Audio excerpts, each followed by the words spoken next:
world, Juponong Mix Vlog ay ipapakita ko po sa inyo ngayon paano magluto ng tokwat bangus.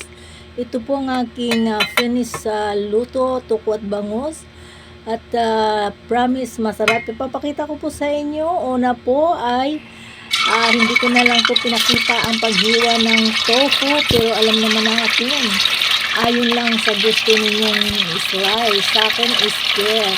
At ayan po, prito muna natin ang ating tofu.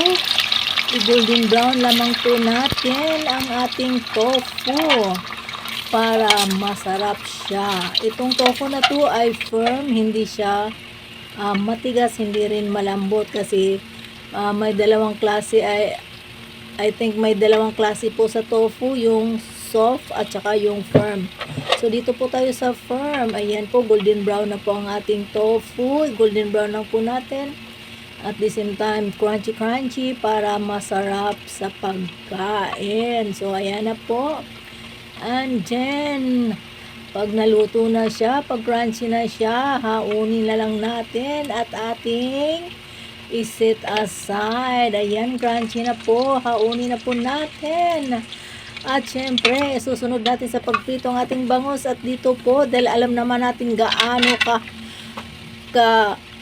walastik ang bangus pag iprito, kaya naglagay pa ako ng 2 kutsarang harina o flour. Nilagay ko po sa mantika para hindi po tumalsik-talsik ang ating pritong bangus. Kasi alam naman natin kung gaano kahayop pagprito sa bangus, ang bilis tumalsik. Para hindi po tayo matalsikan ng bangus, ayan po ang sekreto paano pagluto. Yung iba ay pinapaliguan po nila ng flour. Sa akin naman ay nilalagay ko na mismo sa mantika para crunchy po ang ating bangus or ang ating any kind of fish. Okay, but bangus is dangerous. Grabe talaga ang bangus pag iprito. So ayan, brown na po. Masarap na po ang ating bangus. Crunchy na po siya. Luto na po siya. At habang nagpiprito pa ako ng bangus, ay naghiwa ako ng mga ricados. Gumamit ako dito ng white onions. At syempre, hindi nawawala sa akin ang tomato. Dahil lalong nagpapasarap ang tomato sa ating lulutuin ngayon na tokwat bangus. So, ayan. Bali 3 pirasong kamatis po ang aking niluluto dyan, ang aking ilalagay. Ayan, binilisan ko na lang po kundi sa paghiwa. And then, ang ating bawang. Sa bawat lulutuin natin ay hindi nawawala ang ricados natin na bawang, sibuyas at iba pa. Ayan na po. At ngayon, mag-uumpisa na po tayo dahil luto ng ating bangus. Dito po ay maglalagay po ako ng kunting mantika at syempre ang ating ricados. Alam naman natin, ang ating ricados ay bawang, sibuyas. So, ayan.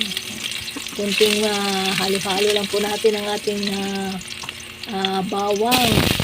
And then, sinusunod ko na po ang ating onion, white onion. At syempre, ang aking kamatis na magbibigay aroma sa aking niluluto ngayon, tokwat baboy. Subukan nyo magluto tokwat bango. Ayan, takpan lang po natin. Palambutin natin ang ating kamatis. So, ayan na po. Malambot na po ang kamatis. Pipisain lang po natin para lumabas po ang kanyang katas. Ang katas ng tomato na masarap. So, ayan, subukan niyo po magluto nito. Promise, masarap po siya. So, ayan, malambot na nga po. Nilalagyan ko po siya ng chicken cubes para lalong malinamnam. And then, black pepper, brown black pepper, asin, siyempre, at ang granules, magic sarap. And then, nilalagyan ko po siya ng black beans. Take note po sa black beans, huhugasan muna natin ang black beans kasi pag hindi natin hinugasan ito at hindi alisan ng sabaw ay lalong napakaalat po ng black beans. Kaya ang sikreto dito ay huhugasan po. And ayan, nilagyan ko po siya ng tuyo or soy sauce. And din sasabawan na nga po natin ang ating ginisa-gisang mga ricados. Takpan lang po konti. And then pagkakulo po ay ilalagay na po natin ang ating pritong bangos. So ayan, tinikman ko nga po kung tama na ba ang lasa. Tama naman po ang lasa sa akin, kaya ayan.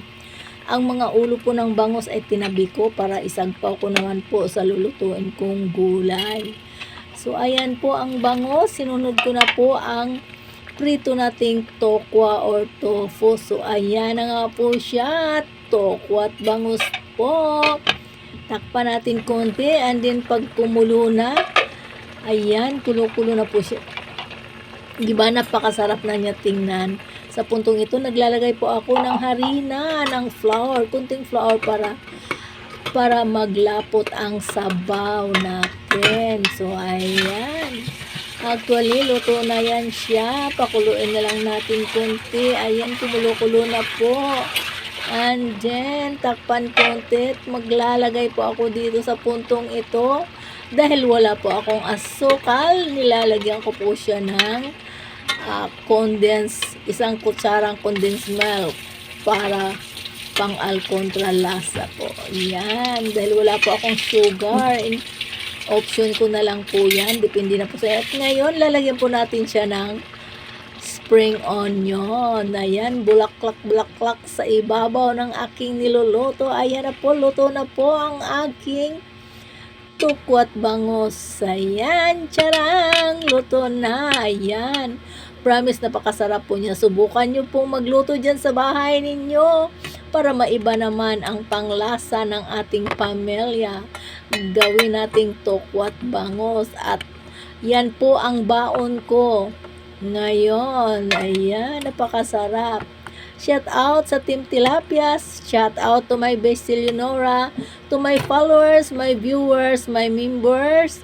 Thank you so much for your unstoppable support on me. Thank you guys, and please comment, subscribe, and follow for my another videos.